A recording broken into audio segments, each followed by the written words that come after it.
APR ifite abanyamakuru batatu. Simbavuza amazina. Bose ni abanyamakuru b'abahanga ku bitangazamakuru bakoraho. Abanyamakuru b'amazina bazwi batatu. Ntawe mvuze izina. Abo banyamakuru babiri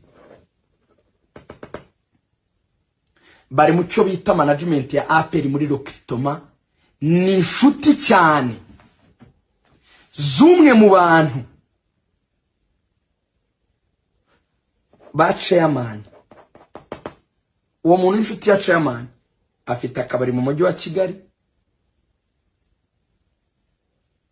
akabari umuntu wa chairman, akabari umwana muri famille z'abantu bakomeye muri APR. Ariko ni umugabo ufite abanyamakuru babiri inshuti ze. Abanyamakuru babiri inshuti ze n'abanyamakuru bazi n'iby'umupira, ntago ari abantu b'abarezi binjije batazi iby'umupira, barabizi pe, bamaze igihe babikozemo iki.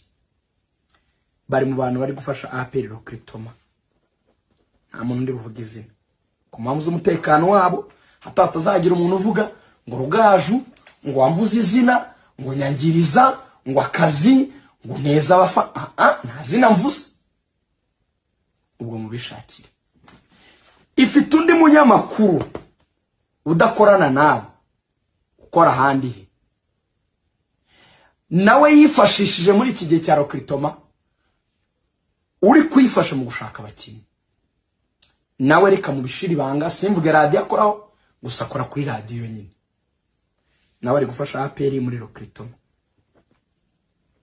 Ni batatu. Abo bantu bakoze ingendo nyinshi pe, bagiye Senegal, bagiye Cameroon, bagiye Zambia, bagiye Tanzania. By'umwihariko APR isoko imbaraga nyinshi.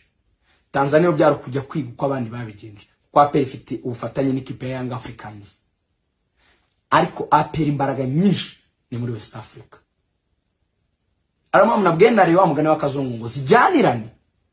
Rayon Sport nayo kwiye gushaka West Africa zikaba zikomeye ari ebyiri. APR iryo soko igiye gutangira kuri miliyoni. Ikindi gice kitari West Africa, APR igiye gutangira kugaragazamo abakinnyi, n'abakinnyi bava muri Afrika yahagana mu majyepfo. Icyo gice cya za Zambia, cya za Zimbabwe, icyo gice aho ngaho muri icyo gice. Iyo mvuze West Africa ngiye kukubwira ibihugu bine. Hari igihugu cyitwa Senegal.